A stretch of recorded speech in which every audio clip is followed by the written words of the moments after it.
Welcome back to the class. So let's get right into our design for today.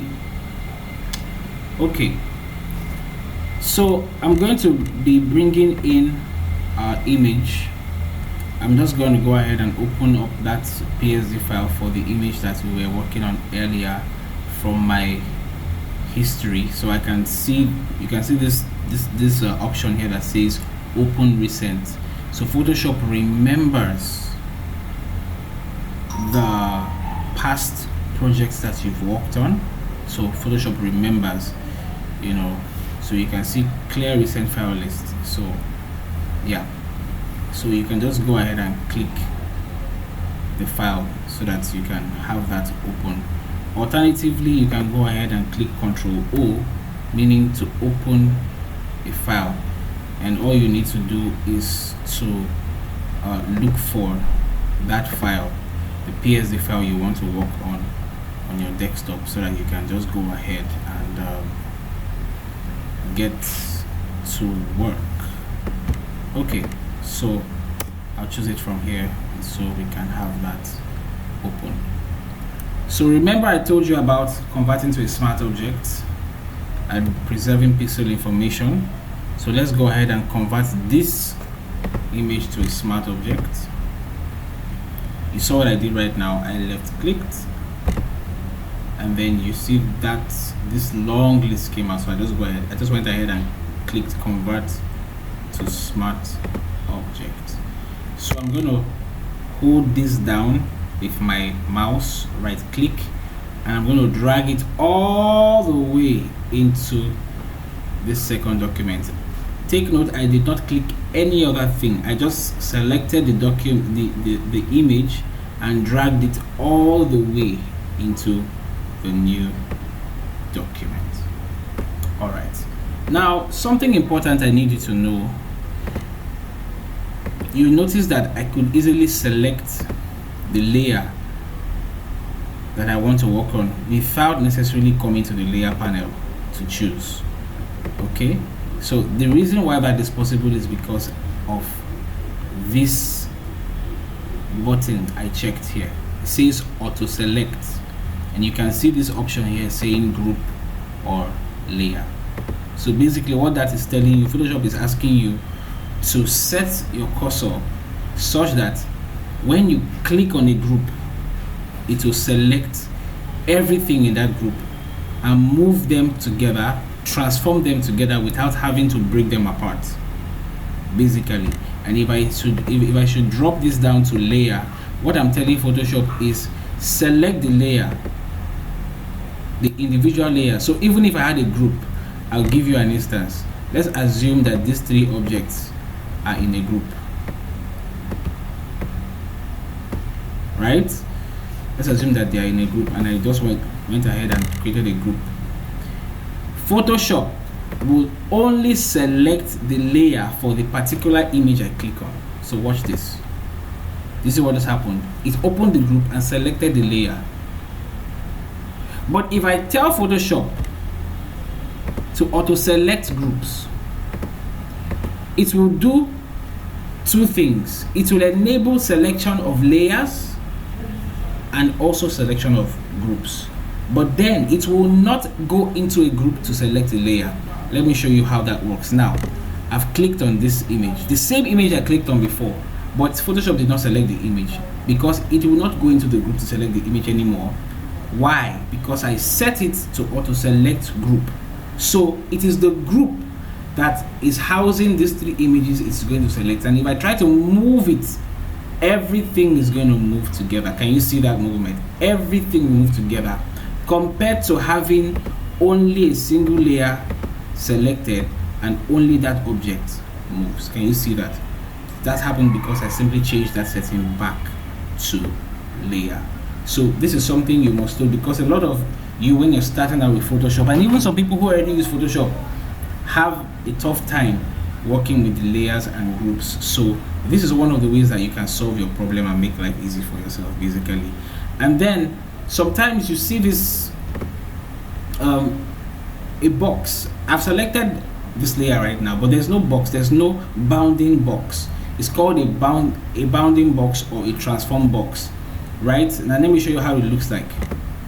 Can you see that? So a lot of you, when you select something, it shows something like this on your Photoshop. If you're getting tired of seeing that, because a lot of times it can interfere with your work, just go ahead and click on that show transformation controls. Can you see where my mouse is? Just click that, so that uncheck it rather, so you don't have to keep seeing that box when you're working. So you just deal with your image or your text or whatever you're working with directly without having to show that distraction, while you are working. All right, so I'm just going to go back to the history so that I can save this file. Okay,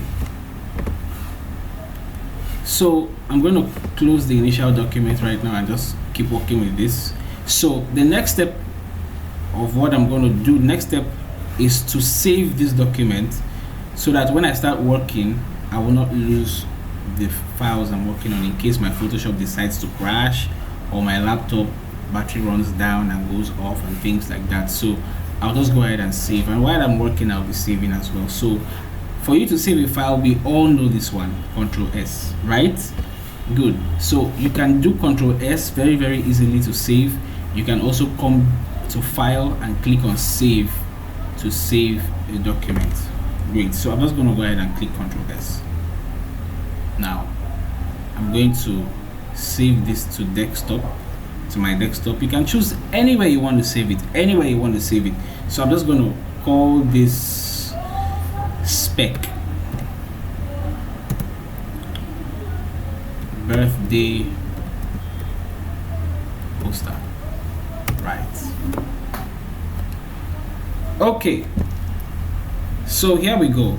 The next step is to start creating our poster. So it all depends on the idea you have in your head, right? Your design depends on the idea you have in your head. What do you have in mind? What are you thinking of creating? So one of the first things I would like to do is to create an environment for this image. All right, so I'm just going to go ahead and select our image and also hit control key on your Windows and command on the Mac, and then right click on background. Now I'm going to do something. The moment I did that, something happened. I want you to open your eyes. I'm going to repeat the process. I want you to look up here, right? So let me do that all over again. I'm going to click on this layer, control and tap on the background layer. So what did you notice? The align controls, these controls are for alignment. They just came up. So let me show you what they do. This one means to align to the right side on the vertical axis.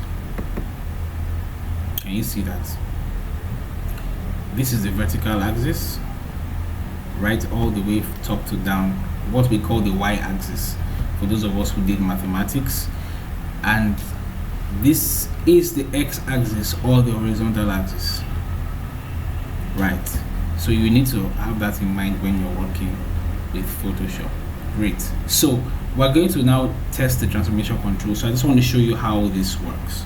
So this means align right, this means align left, this means align to the center, this means align to the bottom, this means align to the top, and this means align to the center. Now this center is horizontal center, this center is a vertical center. So sometimes you may have an object that you want to align on both vertical and horizontal center. So this is where you have your transformation controls to do that.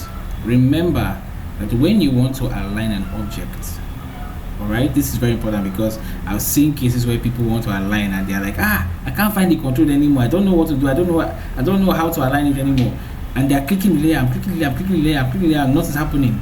It's because you failed to align with respect to the background or to another layer.